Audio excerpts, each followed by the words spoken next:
事情是不是如此？所幸未能两。 Halo semuanya, selamat datang di Ruang Film. Bagaimana kabar kalian semua? Semoga selalu sehat dan baik-baik saja. Pada hari ini kita akan melanjutkan series Multial Master episode terbaru, yakni adalah episode 372 sampai 374. Namun sebelum itu semua, lebih baik kita lihat lagi apa sih yang terjadi pada minggu kemarin. Pada episode lalu, Qin telah melepaskan kehendak kuat kuno yang pernah menjaga umat manusia, yang mana orang-orang kuat ini langsung memilih para pewarisnya. Teman-teman Qin juga terpilih, yang mana ada Wang Ximing, Xiao Zheng, Xian Yu, dan juga He Mu. Selain mereka, ada juga beberapa orang yang menerima warisan kuno ini. Salah satunya ada Molly. Namun, kehendak kuno yang melihat keberadaan dari bibit ras iblis langsung saja melancarkan serangan. Tapi semua itu dihentikan langsung oleh Raja Iblis Merah. Alhasil, dalam pertarungan itu, Iblis Merah berhasil menang dan dia dan Molly pun langsung saja memakan jiwanya. Di sisi lain, penguasa Kulodao yang sudah memulihkan kekuatannya berencana untuk menghabisi Qin. Tapi sepertinya dia ini terlalu percaya diri karena kekuatan kucing gemoy dan juga Qin masih jauh berada di atasnya. Alhasil, penguasa Kulodao pun kembali tunduk kepada Qin. Sekarang kita akan melanjutkan episode terbarunya. Di sini kita dibawa ke tempat para master dan juga penguasa yang mana saat ini mereka sedang memulihkan diri dan juga meningkatkan kultivasi mereka. Dengan besarnya energi spiritual di tempat ini membuat para master dengan mudah meningkatkan kekuatan. Bahkan saking besarnya mereka juga tidak menduga bisa mencapai ranah Martial Emperor setengah langkah secepat ini. Selain itu, beberapa master juga mendapatkan kehendak kuat dari para praktisi kuno. Wajar saja mereka begitu senang karena ini adalah keuntungan yang begitu besar yang pernah mereka dapatkan.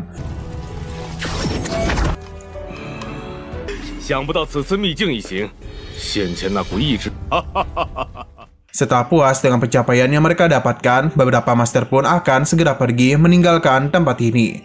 Terlebih lagi, sudah tidak ada lagi yang bisa mereka dapatkan. Sedangkan para master yang tersisa sedang mengkhawatirkan kondisi Qin. Karena bagaimanapun, dia telah mengejar penguasa Kulodao sendirian saja. Jadi, mereka pun tidak tahu bagaimana kondisinya saat ini.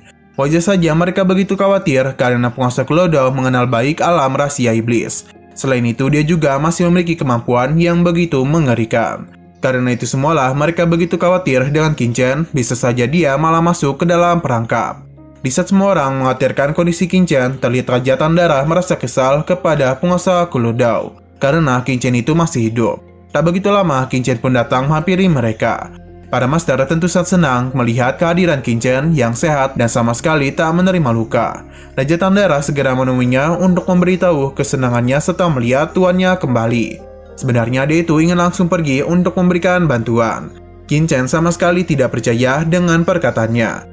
Bahkan meskipun Raja Tandara bersumpah sekalipun. Apalagi Qin sudah tahu kalau Raja Tandara sudah menerobos Martial King tingkat akhir. Jadi karena itulah dia ini begitu percaya diri di hadapannya. Qin yakin Raja Tandara sudah mendapatkan dukungan dari kehendak kuno.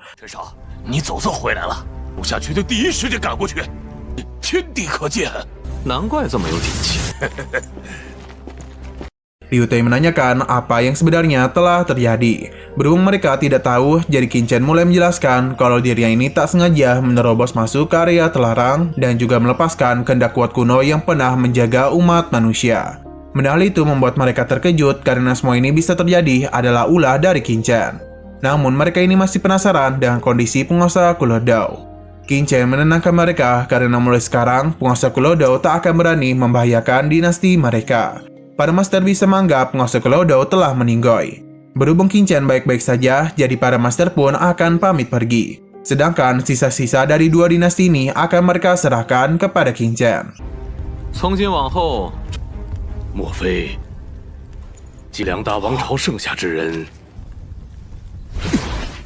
Setelah para master pergi, Qin pun segera mendekati sisa-sisa anggota dua dinasti, yang mana ia akan memberikan mereka dua pilihan. Yang satunya adalah mati, sedangkan yang kedua adalah tunduk kepada Papillon Chen demi melayani dirinya. Tentu saja mereka tidak mau menyerahkan kedua dinasti kepada Qin. Mendengar jawabannya, Qin pun yakin kalau mereka telah memilih untuk mati. Saat juga, Qin pun langsung melancarkan serangan.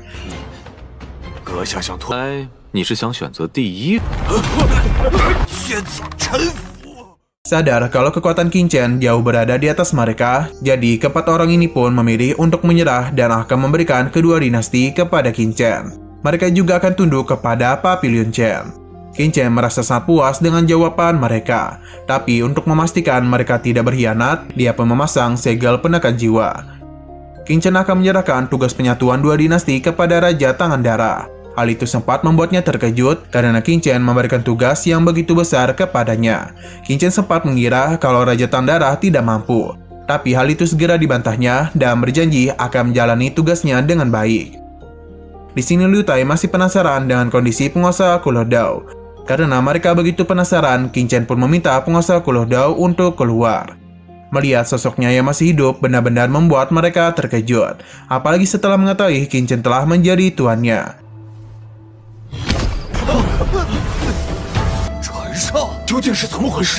Qin Chen meminta mereka untuk tidak mengkhawatirkan penguasa Kulou Dao lagi, karena kini dia telah menjadi anggota Papilionnya, jadi bisa dianggap sekarang dia adalah teman mereka. Setelah itu semua, Qin Chen mengajak mereka untuk mencari Qiansu dan yang lainnya, karena mereka ini harus segera pergi dari alam rahasia iblis, karena bagaimanapun tempat ini akan segera runtuh. Para master paham dan bergegas untuk pergi. Tak begitu lama, mereka pun akhirnya menemukan keberadaan dari Qiansu dan teman-teman Qin Chen.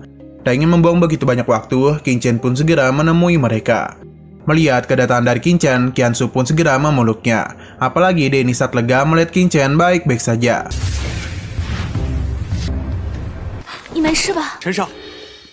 Raja Tangan Darah merasa kalau napas teman-teman tuannya sudah jauh berbeda daripada sebelumnya, yang mana dia yakin kalau mereka itu telah melampaui ranah Material King. Kucing gemoy segera keluar karena dia juga merasakan napas yang berada di tubuh mereka sangatlah mengerikan. Ia yakin kalau beberapa dari mereka telah dipilih oleh kehendak kuno. Kucing gemoy begitu terkejut karena banyak di antara mereka yang dipilih oleh kehendak kuno. Qin Chen merasa kalau kedatangan mereka ke alam rahasia iblis adalah keputusan yang tepat. Tak begitu lama sesuatu pun muncul. Hal ini tentu mereka sadari karena getarannya cukup kuat. Ini merupakan portal untuk membawa mereka pulang karena bagaimanapun alam rahasia iblis akan segera tutup.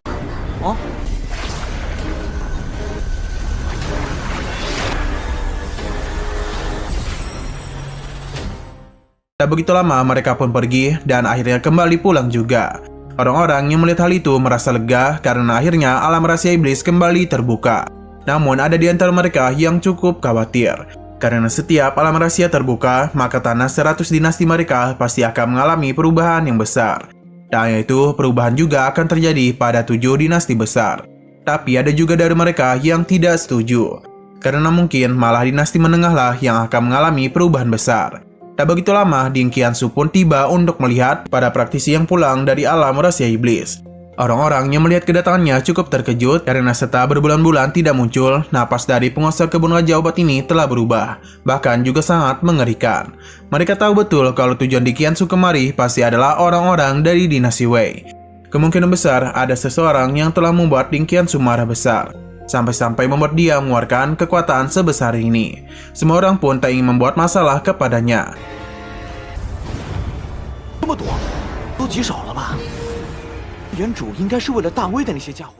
Tak begitu lama, para praktisi pun keluar dari alam rahasia iblis. Kedua orang ini adalah Pangeran Yushin dan juga Cilan. Orang-orang pun cukup terkejut karena selama berbulan-bulan tak bertemu, kedua orang itu telah memiliki napas yang begitu menakutkan. Tak hanya itu, mereka kembali dikejutkan dengan kehadiran murid-murid dinasti Wei, yang mana mereka masih sehat walafiat. Heng Xiao yang melihat mereka masih hidup menjadi semakin kesal, dan meminta Qin Chen untuk segera keluar. Heng Tiansu yang mengeluarkan kekuatannya membuat orang-orang ini sadar kalau dia sudah mencapai ranah Material King. Tak hanya dia saja, namun Zhao Zhengsu, Liao Cheng dari dinasti Tang, Zhao Yishi dari lembah suara mistik juga telah berhasil menjadi Material King.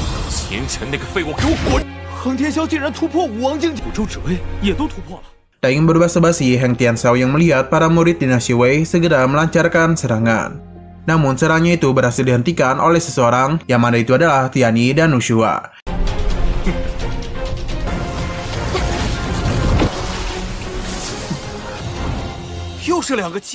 Heng Tiansu malah semakin kesal ketika melihat mereka, karena kedua orang ini telah berpura-pura menjadi bagian dinasti Tang. Alhasil Heng memanggil teman-temannya untuk membantu dirinya dalam hukum mereka semua. Ding Qiansu tak bisa ikut campur karena tempat ini sedang dipasangi formasi pelindung. Karena formasi ini masih ada, jadi Heng pun akan memanfaatkan hal itu untuk menghabisi mereka demi mendapatkan kristal sihir.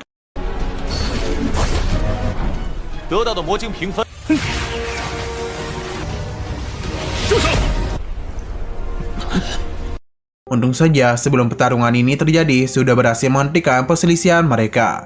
Zheng Su agak kesal karena sudah berani menghentikan mereka. Namun sudah segera meminta mereka untuk diam karena mereka itu malah ingin menyerang para murid dari dinasti Wei. Ia meminta mereka untuk segera pergi, jika tidak dia itu akan memberikan hukuman mati.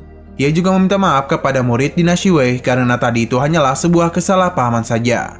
Melihat tingkah lakunya membuat Zheng Su penasaran sebenarnya apa yang telah terjadi hingga sudah berani ikut campur dalam masalah mereka.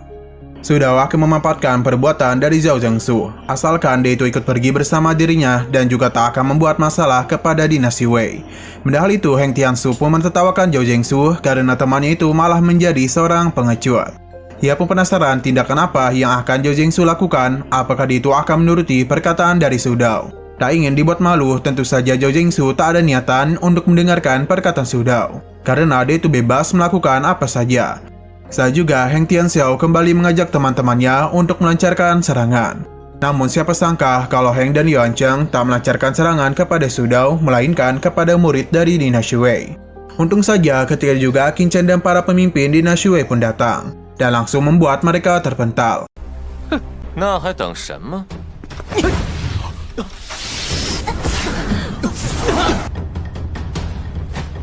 Melihat orang-orang dinasti Wei masih hidup, tentu saja membuat Zhao Zhengsu terkejut. Sedangkan Qin Chen ingin memastikan kalau teman-temannya tak ada yang terluka. Dan sombongnya Heng Tianxiao meminta Qin Chen untuk menyerahkan semua kristal sihirnya. Dan begitu mereka akan mengampuni nyawa mereka semua. Sepertinya mereka itu sangatlah meremehkan Qin Chen. Ia pun mengatakan untuk apa juga dirinya memberikan kristal sihir kepada mereka. Heng Tianxiao semakin kesal dan berjanji kalau dinasti Dayong, dinasti Tang, dan dinasti Long Yuan akan memberikan hukuman kepada dinasti Wei. Tak ingin berurusan dengan Qin Chen, Su Dao pun memohon maaf karena ini semua hanyalah kesalahpahaman saja. Tak lama kemudian, pintu keluar alam rahasia iblis pun kembali terbuka dan membuat mereka semua terkejut karena ini adalah kedatangan dari para leluhur dan para master 100 dinasti. 你可以不教，我龙源王朝。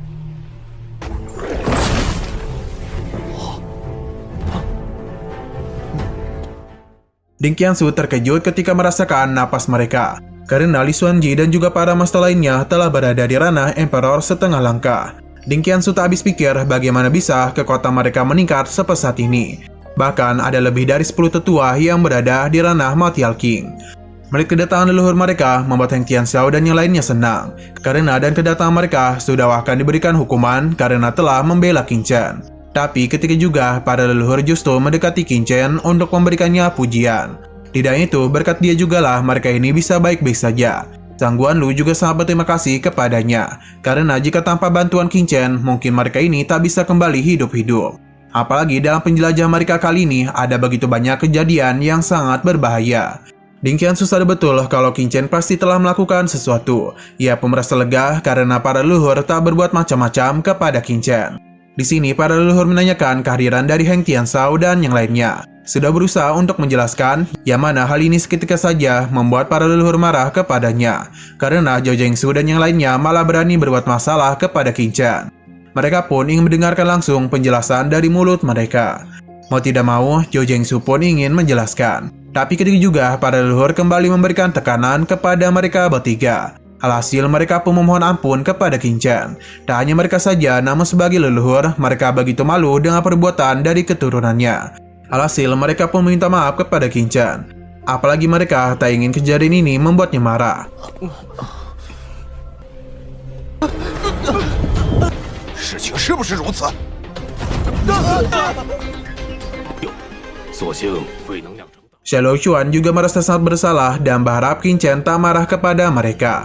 Sebelum itu, ia meminta Liu Yancheng dan juga Zhao Zhengsu untuk meminta maaf. Untung saja Qin Chen tak memperpanjang masalah ini. Sedangkan untuk Heng Tianxiao, Qin Chen tak ada niatan untuk mengampuninya. Begitu juga dengan leluhurnya, karena bagaimanapun Heng adalah orang pertama yang ingin berselisih dengan Qin Chen. Seberapa keras pun dia memohon ampunan, leluhurnya tidak ada niatan untuk mengampuninya dan langsung memberikan hukuman. 老祖，我Sebagai leluhur dari dinasti Daoyang, ia meminta maaf karena muridnya telah membuat Qin Chen marah. Namun Qin Chen tak mempermasalahkan hal itu, dan seharusnya hal ini tidaklah terjadi. Namun Fei ingin memastikan kalau tak ada satupun dari dinastinya yang berani berulah kepada Qin Chen. Berhubung pintu alam rahasia iblis telah tertutup, jadi para master dan juga para leluhur akan pamit pergi dari tempat ini. Tidak lupa mereka juga berpamitan kepada Qin Chen. Berhubung semua orang telah pergi, jadi Qin Chen mengajak teman-temannya untuk segera kembali. Di sini kita dibawa ke sebuah kedai. Yang mana terlihat ada begitu banyak orang di tempat ini. Di tengah-tengah keramaian, beberapa orang pun membicarakan tentang kejadian hari kemarin. Yang mana demi menenangkan kemarahan Qin Chen, leluhur dinasti Daoyang langsung saja menghabisi Heng Tianxiao di hadapan semua orang. Mereka tak habis pikir mengapa leluhur Daoyang sampai melakukan hal itu. Padahal Heng Tianxiao adalah salah satu orang yang paling jenius di dinasti Daoyang. Selain leluhur Daoyang, mereka juga tahu kalau para leluhur dari dinasti tertinggi lainnya juga sangat menghormati Qin Chen. Hal ini sempat membuat mereka kebingungan apa yang sebenarnya telah terjadi. Hingga mereka pun sadar kalau leluhur dari dinasti Dacian dan juga Dali tak kembali. Alhasil mereka pun berpikir telah terjadi sesuatu di alam rahasia iblis. 难道你们没发现？王朝的老祖也和那秦……哎，还真 Dari beberapa rumor yang mereka dengar, sepertinya penyusup dari sekte iblis darah telah ikut masuk. Dan Qin Chen lah sosok yang mampu mengembalikan keadaan dan juga menggagalkan rencana dari sekte iblis darah. Qin Chen juga lah yang memberikan bantuan kepada para leluhur. Karena jika tidak, mereka itu akan meninggoy. Beberapa orang yang mendengar cerita dari ketiga orang ini pun mulai berkumpul untuk mendengarkannya. Saya berpindah kepada Qin Chen yang sedang berkumpul bersama teman-temannya. Tak begitu lama, kucing gemoy pun keluar. Ia tak habis pikir bagaimana bisa Qin Chen hanya memiliki tempat sekecil ini. Bahkan baginya ini satah lemah. Padahal dengan bakat yang Qin Chen miliki, setidaknya itu ia memiliki tempat yang sangat besar. Kucing gemoy pun akan menjadi gurunya agar masa depan Qin Chen bisa secerah matahari. Tapi Qin Chen tak tertarik dengan tawarannya. Kucing gemoy merasa Qin Chen sudah membuang kesempatan yang dirinya berikan. Padahal di zaman dulu ada begitu banyak orang yang ingin menjadi muridnya. Jadi ia pun meminta Qin Chen untuk memikirkan hal itu lagi. Tapi Qin Chen tetap tak mau mendengarkannya. Kucing gemoy pun tak mempermasalahkan hal itu. Berhubung dia sudah tersegel selama bertahun-tahun, jadi dia yang telah terbebas berencana untuk mencari beberapa kucing betina untuk diajak bersenang-senang. 不如，小子，你可要考虑好了啊！那行了，不乐意就算了，不容易再回人间，闲啥的。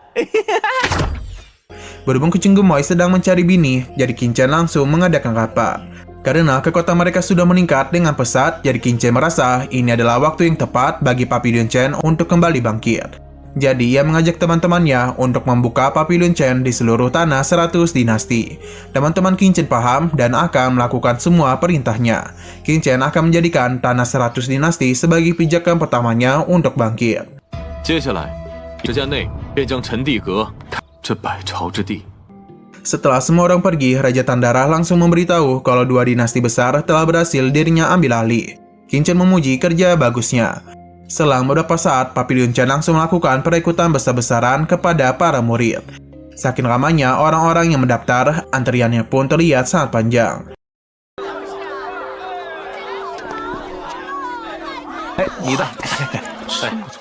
Berita ini juga sampai ke beberapa dinasti, termasuk dinasti Daoyang. Salah satu tetua memberitahu kepada leluhurnya kalau Papilion Chen telah berkembang sangat pesat. Mereka melakukan perekrutan kepada beberapa murid sipil dari berbagai dinasti. Sepertinya para murid ini juga akan dilatih. Tapi bagi leluhur Daoyang, ini semua tak menjadi masalah untuk mereka. Dan meskipun sudah tahu kalau sekarang Papilion Chen lah yang memiliki kekuatan terhebat di tanah 100 dinasti, leluhur Daoyang tetap tak mempermasalahkan hal itu. Karena dia tahu kalau para dinasti lainnya pasti tak akan melakukan pergerakan apapun. Jadi seharusnya mereka ini fokus dalam membangun dinasti mereka saja, daripada mengurusi hal yang lain. Selain itu, mereka ini tak memiliki banyak jenius. Jadi satu-satunya cara adalah menjadi yang tercepat untuk mencapai ranah Martial Emperor. 就任由他们继续下去。 等王朝也好，大王朝争的并非而是谁能第一个突破我。 Asalkan mencapai ranah itu, maka leluhur Daoyang yakin dirinya tak akan terkalahkan. Setelah itu, perintahnya akan disebarkan di tanah 100 dinasti, dan dinasti Dayong akan menjadi dinasti terhebat sepanjang masa. Leluhur dinasti Dayong tak mempermasalahkan perluasan Papiliun Chen karena yang lebih penting para tetua harus mengumpulkan begitu banyak sumber daya agar dirinya itu bisa lebih dulu naik ke ranah Material Emperor dibandingkan Li Xuanji dan yang lainnya. Tetua ini paham dan akan mendengarkan perkataan dari leluhurnya. 陈帝阁，如今你现在要做的，便是之前突破8阶武皇。 Setelah semua itu, kita pun dibawa ke sebuah tempat yang mana ini merupakan lembah Xuanyin.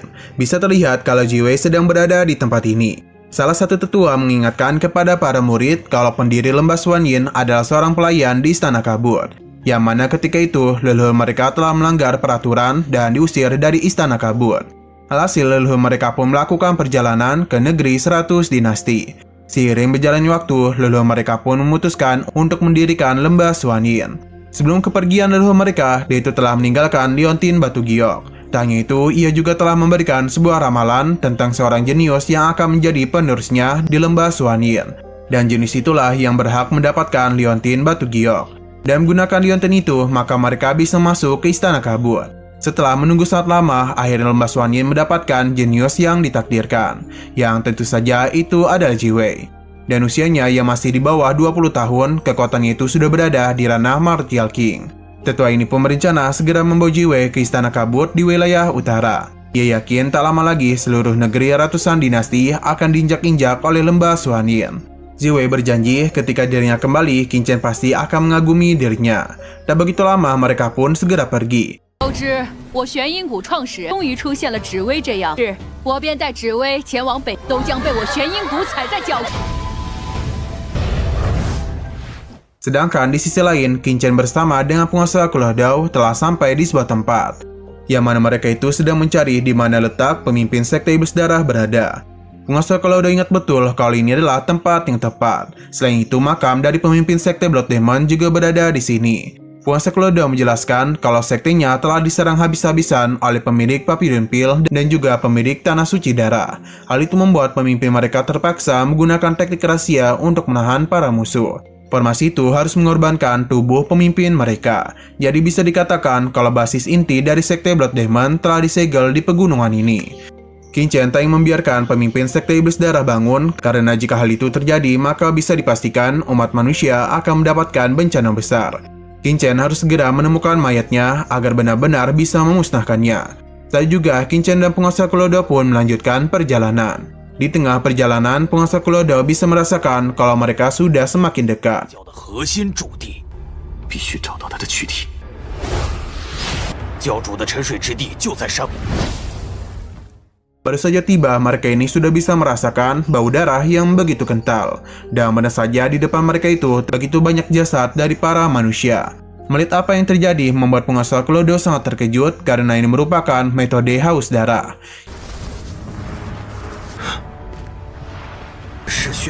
Ia pun sempat mengira kalau pemimpin sekte mereka telah bangun. Qin Chen tentu agak terkejut. Di sini penguasa Kulau Dao menjelaskan kalau teknik haus darah merupakan teknik klan iblis asing. Teknik ini mampu menelan saripati dan darah manusia secara bersamaan. Tak hanya berguna untuk memulihkan luka saja, tapi ini juga bisa digunakan untuk meningkatkan kekuatan klan iblis.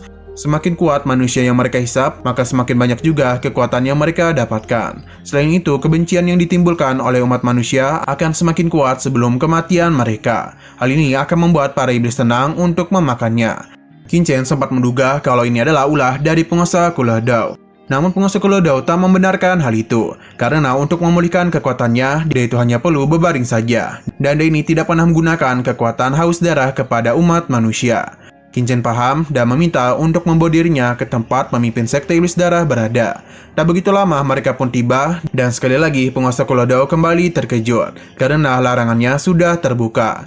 Qin Chen pun segera melakukan pemeriksaan dan merasakan ada suatu napas dalam tempat itu. Alhasil mereka pun segera masuk ke dalam tempat ini dan menemukan Molly yang sedang berkultivasi. Qin Chen yang baru saja tiba melihat dengan jelas apa yang sedang Molly lakukan. Sedangkan peti mati pemimpin sekte iblis darah masih belum terbuka. Di sini Qin Chen pun memanggil Molly yang membuat dia akhirnya menyadari keberadaan Qin Chen dan penguasa Kulau Dao. Ia pun cukup terkejut melihat mereka. Di sini, penguasa Kulodao memberitahu kalau King Chen telah berada di bawah kendalinya. Jadi Molly itu tak perlu khawatir. Ia pun penasaran bagaimana bisa Molly berada di sini. Selain itu, apakah dia yang telah menghabisi orang-orang di luar itu? Ia juga semakin penasaran siapa yang telah mengajari Molly teknik seni haus darah. Molly segera memberitahu kalau orang-orang di luar tadi telah dihabisi oleh gurunya yang berada di dalam botol giok ini. Raja Iblis Merah segera berbicara, yang mana ia sudah tahu kalau penguasa Kulodao telah menjadi budak manusia di sebelahnya. Sebagai sesama iblis, ia tentu merasa kecewa kepadanya. Molly tentu saja terkejut mendengar hal itu. Tak ingin banyak bicara lagi, penguasa Kulodao langsung saja melancarkan serangan kepada Molly dan Raja Iblis Merah. 是这玉萍？什么？君，你居然被一个小……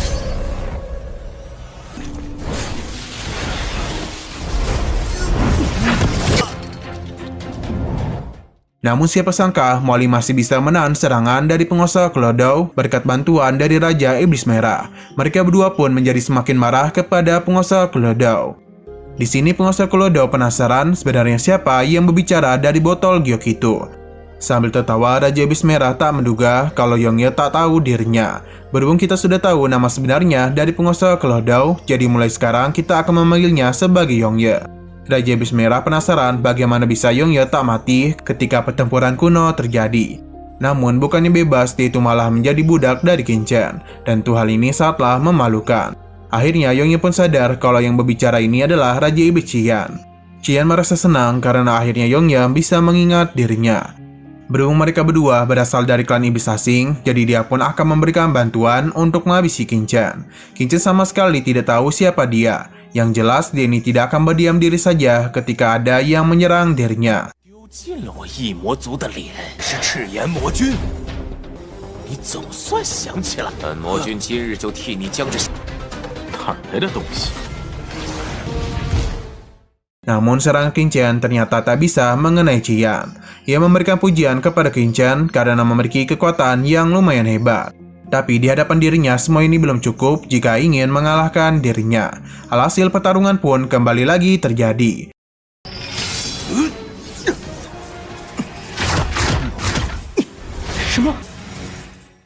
Dalam pertarungan itu, Yongye segera memberikan bantuan kepada King Chen. Sedangkan Molly memanfaatkan kesempatan ini untuk menyerang King Chen. Tapi serangan yang dirinya lancarkan sama sekali tidak mampu menembus pertahanan yang King Chen miliki. Tak ingin menyerah begitu saja, Molly kembali menggunakan teknik cahaya jalan iblis. Ia sangat percaya diri bisa mengalahkan King Chen. Karena bagaimanapun, dia ini adalah pria yang sangat jenius. Jadi tak akan mungkin bisa dibandingkan dengan King Chen. Molly yakin jika dirinya berhasil naik ke ranah Martial King, maka tidak akan ada lagi yang bisa menyakiti dirinya. Sayang sekali bacotannya tidak sehebat kekuatannya. Apapun yang dirinya lakukan, King Chen masih bisa menahan setiap serangannya.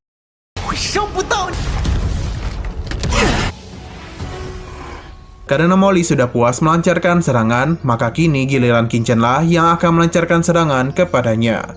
Merasakan kekuatan King Chen seketika saja membuat Molly menjadi panik. Ia pun kembali melancarkan serangan lagi, tapi serangan King Chen tak mampu dirinya tahan. Alhasil malah Molly yang terluka.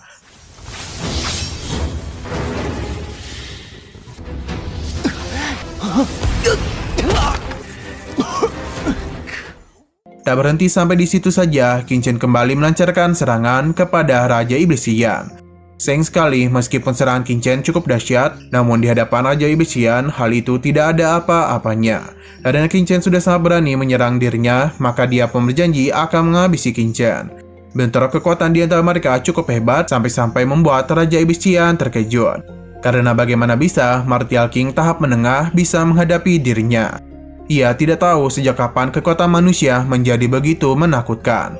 Yongye tak akan membiarkan Raja Iblis Qian beristirahat dengan tenang. Ia pun kembali melancarkan serangan dan mengajak King Chen untuk bekerjasama dalam mengalahkan Qian. King Chen setuju dan akan kembali melancarkan serangan kepadanya.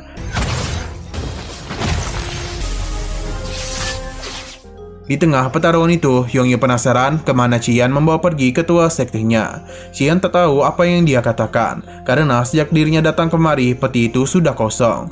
Selain itu, Qian juga tahu kalau Yongye sudah hidup di dunia manusia cukup lama, jadi kini sifatnya mulai berubah. Sebenarnya Yongye masih belum percaya apakah Qian berkata yang sebenarnya atau tidak. Namun yang jelas dia itu akan terus melancarkan serangan kepadanya. Di sini Qian cukup kesal karena mereka sangat tega menyerang dirinya yang tak memiliki tubuh. Karena mereka sudah bertindak lancang, jadi Qian segera melakukan sesuatu yang mana dia itu mengeluarkan tubuh dari Tuan Roda Besi.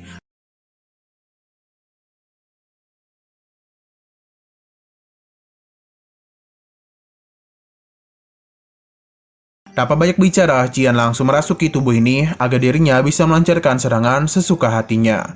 Karena dia sudah memiliki tubuh, Qian yakin kalau kedua orang ini akan segera meninggoy di tangannya. Dengan teknik jiwa perebut tubuh, ia pun langsung melancarkan serangan kepada mereka. Tanpa berlama-lama, pertarungan pun langsung saja terjadi di antara mereka.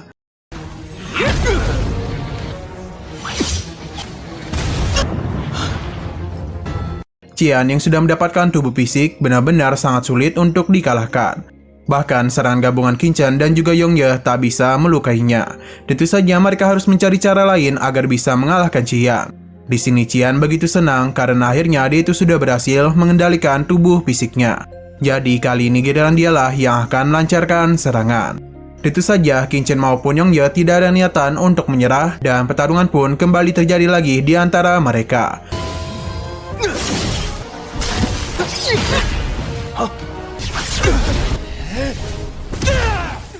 Sekali lagi, Qin Chen dan juga Yongye melancarkan serangan bersama-sama. Usaha mereka terbilang cukup berhasil. Namun semua ini masih belum bisa mengalahkannya. Hingga pada akhirnya, Qin Chen pun langsung menggunakan cermin sucinya.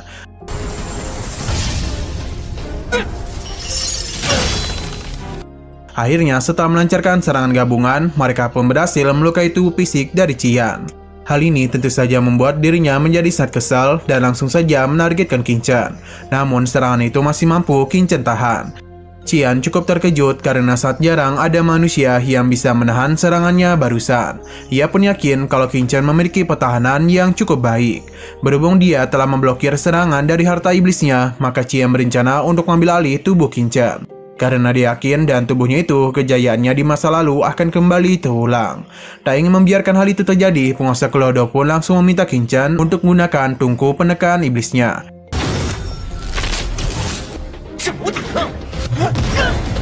Berkat tungku itulah, akhirnya tubuh Qian benar-benar telah hancur. Ia tentu menjadi semakin marah karena telah berani melukainya. Namun ia sudah tak mau mempermasalahkan hal itu, karena tubuh yang bagus berada tepat di hadapannya. Jadi dia pun berencana untuk mengambil alih tubuh Qin Chen. Bukannya melawan, Qin Chen justru mempersilahkan dia untuk masuk ke dalam lautan kesadarannya. Di dalam sana, Qian benar-benar terkejut. Karena Qin Chen memiliki nadi spiritual yang begitu murni. Tentu ia pun menjadi semakin tergila-gila kepada tubuh Qin Chen. Namun sayang sekali benih parasit emas tak mengizinkannya untuk mendekati Qin Chen. Hal ini kembali membuat Qian terkejut. Sadar kalau dirinya sedang dalam bahaya, ia pun bergegas untuk melarikan diri saja. Qin Chen tak ada niatan untuk membiarkannya kabur begitu saja. Berhubung dia sudah masuk, jadi lebih baik mereka menghabiskan waktu bersama.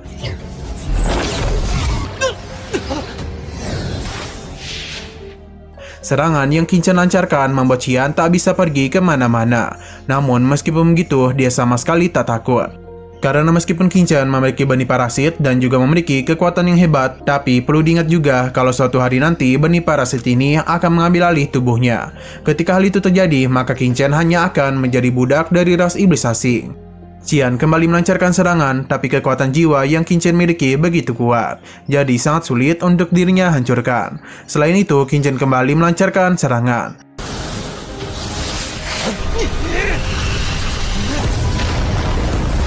Api iblis ini benar-benar membuat Qian kesakitan. Ia pun dipaksa untuk menggunakan semua kekuatannya agar bisa keluar dari lautan kesadaran Qin Chen. Tapi ketika dirinya keluar, Yongye sudah menunggu kedatangannya dan kembali melancarkan serangan.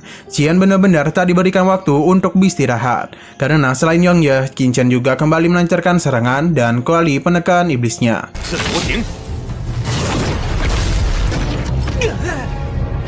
Serangan yang Qin Chen lancarkan benar-benar membuat Qian kewalahan.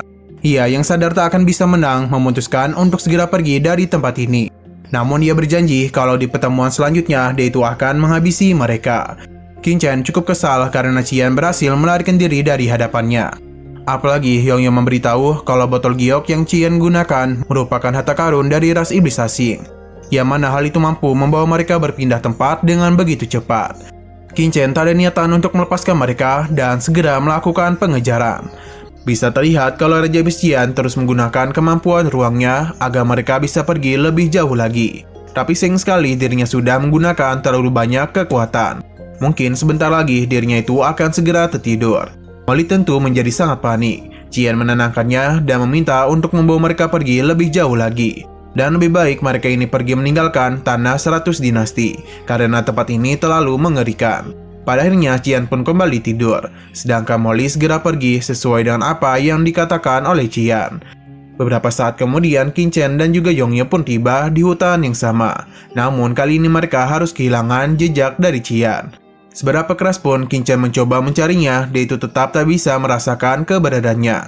Karena bagaimanapun napas dari Raja Bestian sudah menghilang. Qin Chen memuji kemampuan ruang yang Qian miliki, sampai-sampai membuat mereka tak bisa menemukannya. Di sini Qin Chen memutuskan untuk kembali ke makam pemimpin Sekte Iblis Darah. Ia berusaha mencari tahu apa yang sebenarnya telah terjadi di makam ini, dan kemanakah perginya jasad dari pendiri Sekte Iblis. Qin Chen pun mulai melakukan pemeriksaan pada makam ini.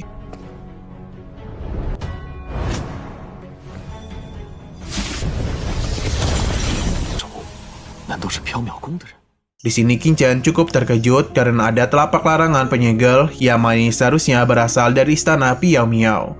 Untuk memastikannya, Qin Chen pun menanyakan kepada Yongye apakah di 200 tahun yang lalu peti ini dalam kondisi tertutup. Yongye ingat betul ketika dirinya bangun, peti mati itu masih tertutup. Jikapun ketua sekte bangun, maka yang paling pertama dihubungi pasti adalah dirinya. Namun dia ini juga kebingungan mengapa peti mati ini sudah dibuka. Hingga pada akhirnya Yongye pun sadar kalau sepertinya ketua sekte Iblis Darah sudah dibawa paksa oleh istana Piao Miao. Qin Chen tentu saja penasaran siapa yang telah menggunakan teknik ini. Karena telapak larangan penyegelan ada teknik rahasia dari keluarga dunia. Namun Qin Chen ingat kalau teknik ini pernah dia ajarkan kepada mantan kekasihnya yakni Sang Guan Xianer. Selain itu makam ini sepertinya telah dibuka selama ratusan tahun. Ia tak tahu bagaimana Sang Guan Xier tahu ada orang kuat dari ras iblis dimakamkan di tempat ini. Yongye penasaran apa yang harus mereka lakukan. Qin Chen pun mengajaknya untuk lebih dulu pergi dari tempat ini. Setelah dari sana, Qin Chen pun segera pergi ke kediaman penguasa kebun. Qin Chen memberikan selamat kepadanya karena telah kembali menjadi Martial Emperor.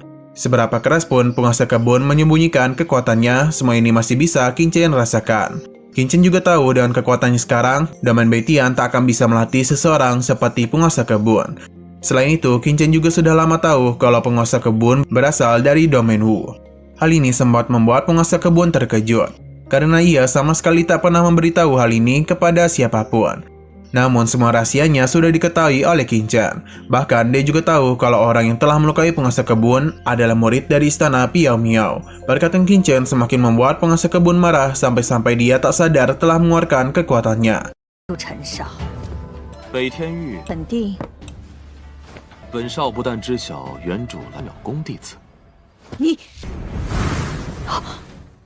Qin Chen berusaha untuk menenangkannya karena bagaimanapun dia bukanlah musuh. Untung saja penguasa kebun bisa menenangkan dirinya. Qin Chen penasaran mengapa dia bisa menyinggung salah satu dari 3 kekuatan di Domain Beitian, bahkan juga sampai menyinggung istana Piao Miao. Sebenarnya penguasa kebun tidak tahu bagaimana bisa Qin Chen mengetahui tentang 3 kekuatan di Domain Beitian. Penguasa kebun memberitahu kalau dirinya tak bisa menjelaskan semua ini kepada Qin Chen, karena hal itu masih berhubungan dengan keselamatan sektenya. Tapi dia ini memang berasal dari Domain Wu. Qin Chen paham dan dia juga tak mempermasalahkan penguasa kebun yang tak mau menceritakan masa lalunya. Hanya saja dia itu ingin tahu mengenai kondisi Domain Wu sekarang.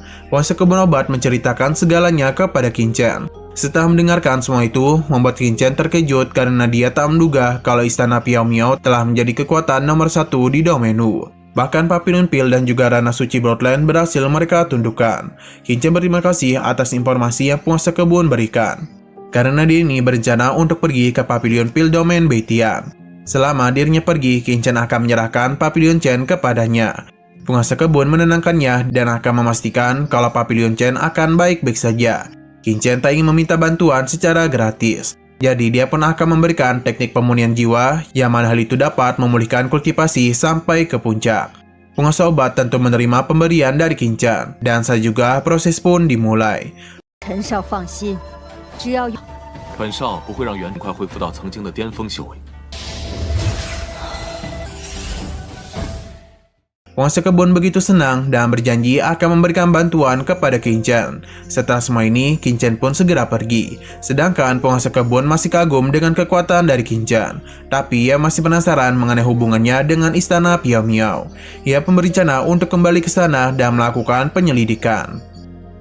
Kembali kepada Qin Chen, dia yang sudah kembali pulang memberitahu kepada teman-temannya tentang kepergian dirinya. Jadi semua urusan di Pavilion Chen akan dirinya serahkan kepada mereka. Sebagai pelayan setia Qin Chen, sebenarnya He Nu juga ingin ikut pergi ke domain Beitian agar dirinya itu bisa terus melayani Qin Chen. Namun Qin Chen menolak karena jika He Nu ikut pergi, maka tidak akan ada orang yang bisa menangani masalah di Pavilion. Tapi Qin Chen ini berjanji kalau dirinya akan membukakan jalan untuk membawa mereka semua ke domain Beitian. Teman-teman Qin Chen paham dan saya juga dia pun memanggil burungnya untuk membawa mereka pergi. 等本少先打通。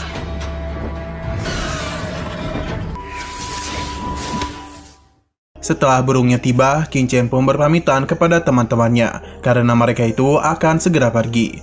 Di sini He Nu tahu betul kalau perjalanan Qin Chen saat ini akan sangatlah berbahaya. Selain itu, Pavilion Pil Domain Beitian juga sangat jauh dari tempat mereka. Mungkin keputusan Qin Chen tak membawa mereka adalah keputusan yang tepat karena Domain Beitian adalah tempat yang sangat berbahaya.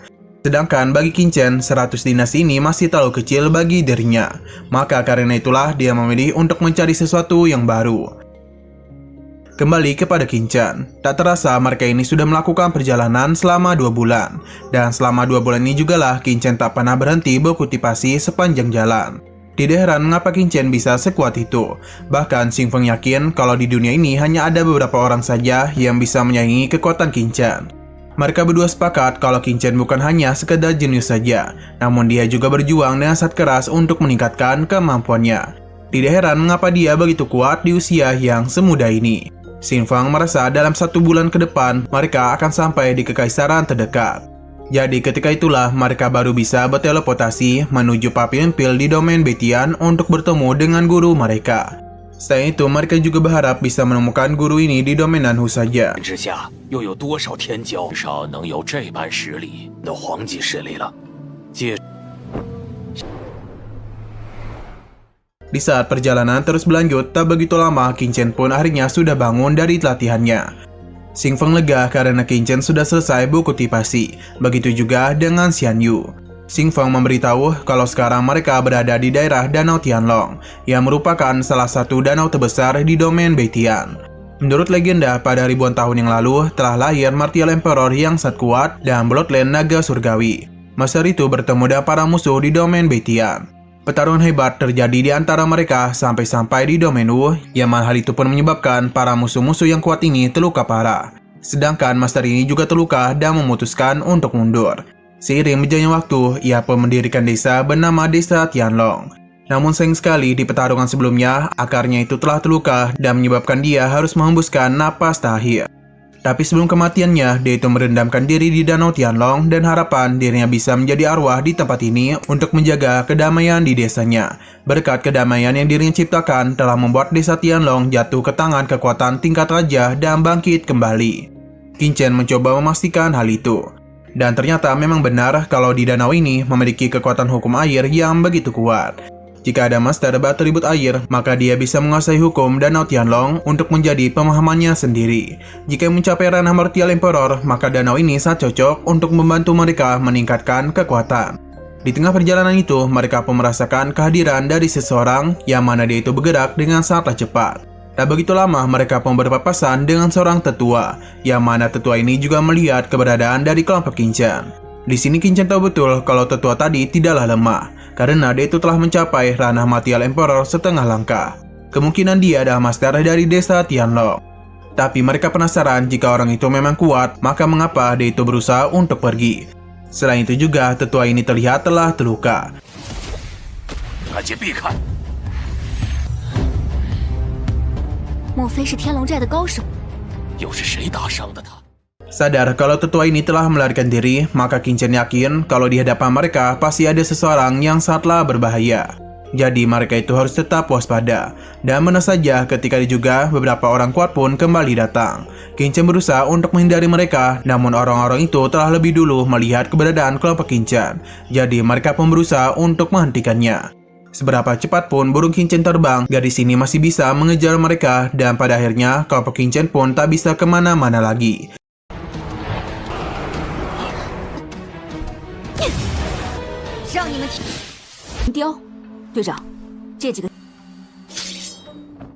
Melihat ukiran naga pada burung itu membuat salah satu gadis mencurigai mereka. Apalagi orang-orang ini langsung lari ketika melihat mereka. Jadi lebih baik mereka langsung saja menghabisinya. Namun pemimpin mereka tak mau melakukan hal itu karena sekarang mereka sedang menjalankan sebuah misi. Ia pun menanyakan kepada kelompok Qin Chen apakah mereka melihat tetua pergi melalui jalur ini. Qin Chen sebenarnya cukup kesal. Untung saja Xing Feng berhasil menenangkannya dan langsung saja memberitahu kepada para penegak hukum ini kalau memang benar tetua yang mereka cari. Kalau memang benar tetua yang mereka cari tadi lewat di tempat ini. Dan dia itu telah pergi ke arah barat laut. Nah, sayang sekali episodenya malah bersambung. Oke, sekian dulu pada video kali ini. Untuk video selanjutnya akan segera hadir. Jadi bagi kalian yang mengikuti series ini, langsung klik subscribe dan aktifkan loncengnya. Terima kasih yang sudah menonton video sampai habis. Jika kalian suka pada video ini, klik like dan share ke teman-teman kalian tentang channel ini. Dan ditunggu aja kelanjutannya. Oke, sampai jumpa di video selanjutnya.